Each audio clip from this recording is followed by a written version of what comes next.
All right, so this is outside. A lot of the Louisiana photos are outside, which I thought was really cool. Hi, I'm Danielle Romero. Thank you so much for being with me here on my channel, where we talk about American identity and family stories. And today we are going to have such a cozy video.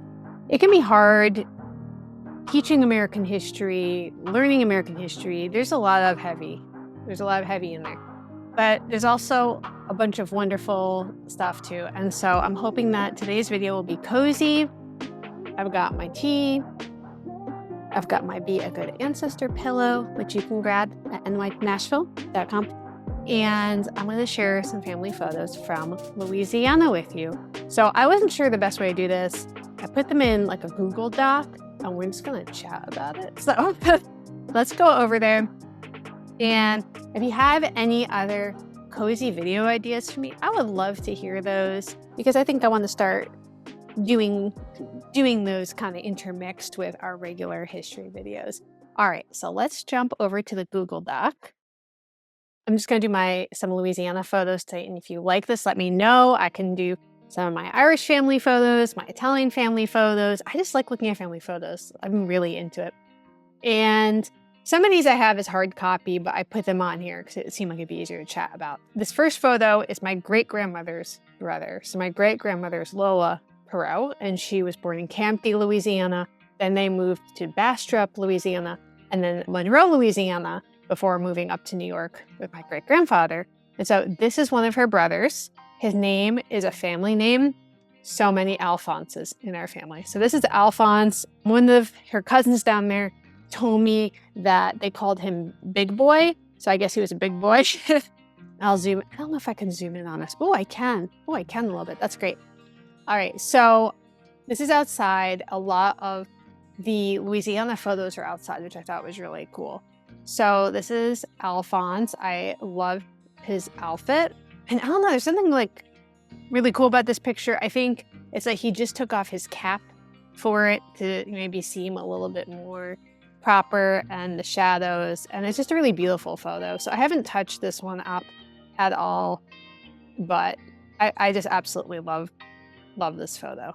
And I can show you what some of these guys look like in color photos when I got older in another video. I don't have it on here. These are also Lola's siblings when they were younger. This is Albert and then Zola. So it's like the names are all like Alphonse, Albert, Lola, Zola. I don't know what was going on there.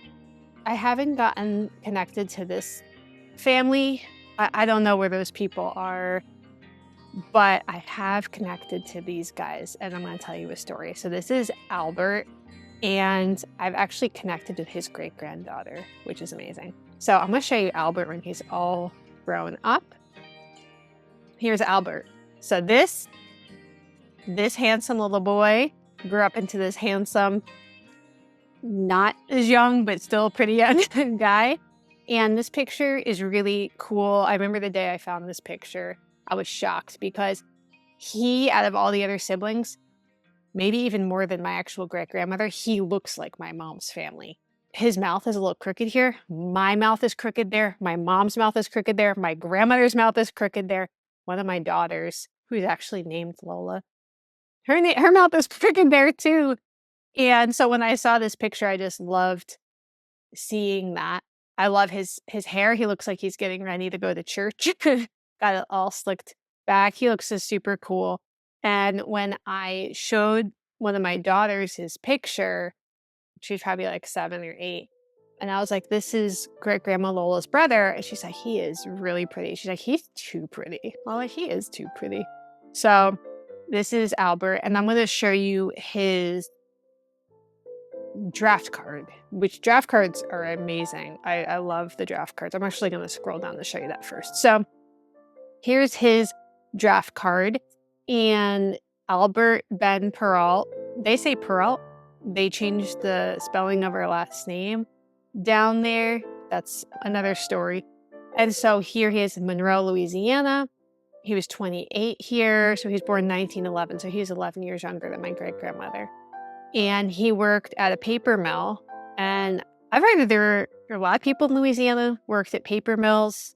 And the back of his thing has his description, which is really cool. So this man, I'm going to scroll up. So it's this guy. And so he's listed as white on here, which I thought was very interesting given the census records of my family, where there have been listed as black, yellow, Choctaw, mulatto, sometimes white. It's like, okay, it's like they're just putting their hand in a hat and pulling out something. They're like, yellow. 5 feet, 10 inches, 149 pounds. And it says he had brown eyes, black hair, dark complexion, which I think you can see from the photo. So that was in Monroe, Louisiana, which I just loved seeing this. Absolutely loved this document. It's kind of a bummer because you don't get these for female ancestors, just male ancestors, but they're still really cool to have. And let's scroll up here. So that man, Albert, this is him when he was older with some of his adult kids. And one of those adult kids was named Joe. So this would be my grandmother's brother. I met him in Louisiana. This was him when he was young, Joe Perot, and his wife Gladys. I got to go to their house 2 or 3 years ago. They invited me, and they're still in Bastrop, Louisiana. And it was absolutely amazing. Maybe I'll throw some footage over this of going to their house. So this is my Grammy's first cousin, and she didn't know him. They didn't know each other because the family was all split. This is her first cousin, Joe, and there's another picture of him and Gladys here. Joe and Gladys, he seemed kind of like the Fonz or something. I just love this picture. But they were amazing. They welcomed me into their home like I was, like I belonged there, and it was so amazing. I talk a little bit about going to see them for the first time in my book that I just finished, that I haven't gotten published yet, but I'm working on it.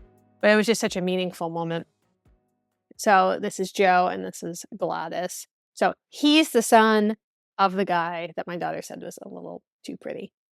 So that's his daddy. This is also in Monroe, Louisiana, I believe. And this girl right here is my great-grandmother's sister, and her name's Ozelia. And she married a chaplain, and the chaplain side of our family were also part Chinese. So my cousin Chris Smith is connected to the side, and he said that there were indentured servants that came through, and their last name, I don't know if they were in Cuba or Puerto Rico, but they went through, and the Chinese last names kind of became Hispanic, and they ended up with the last name Hongo. And then they were indentured servants in Natchitoches. I think there were only 11 or 12 of these Chinese indentured servants. And so this side of the family is also part Chinese on top of everything else our family is. And so these cousins are all kind of part of that line. And I just think this is such a beautiful photo.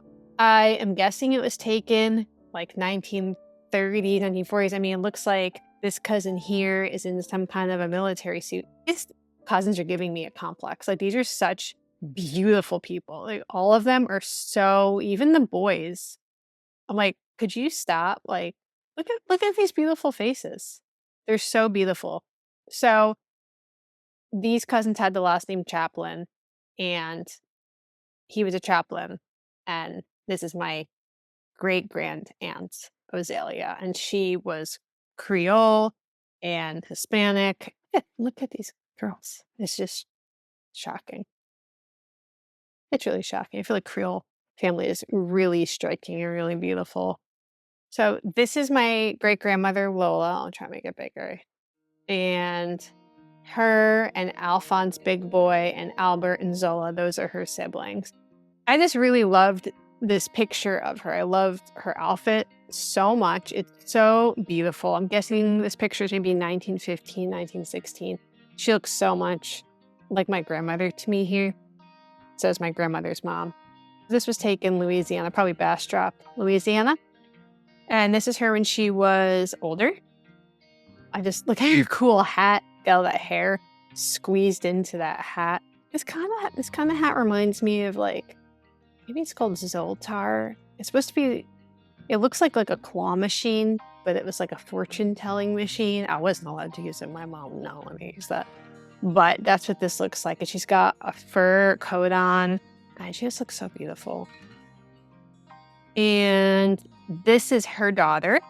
This is my grandmother, Marian, and me and my mom. This was a long time ago. I was probably 16. So how old am I? 39. Okay, I'll let you do the math on that. But this is my grandmother, Marian, and she was born in New York, but one of her older siblings were born in Louisiana. And this is also my grandmother. Marian is my mom's sister, Kathleen. She is my aunt. She's amazing. And I interviewed her for my docu-series, just kind of talking with her. So this is my grandmother, Marian.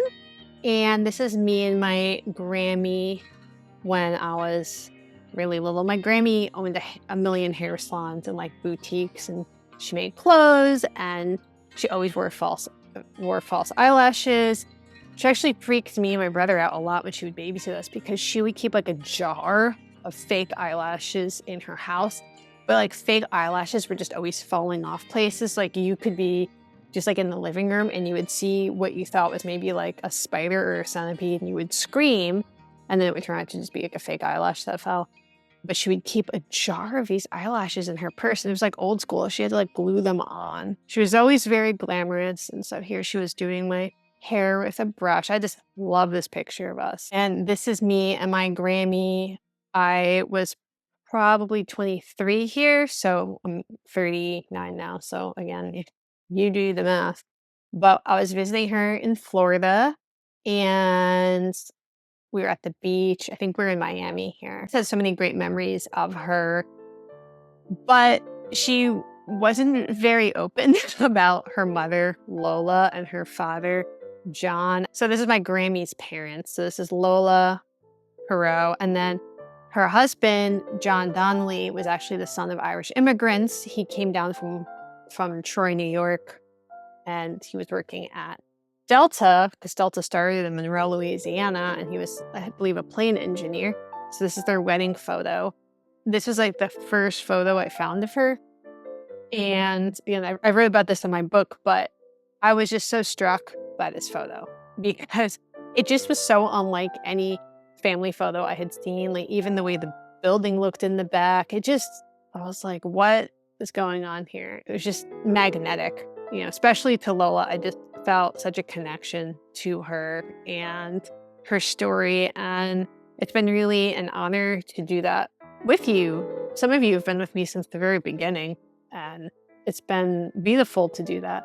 So these are some of my favorite pictures. I have so many pictures I could show you guys. So let me know if you want to do that together. I think it'd be fun. One of the things, though, that struck me about her dress, and then my Uncle Danny pointed out also, is that she had like a concha belt. Is it concha or concho? Concha shell. Maybe it's a concho belt.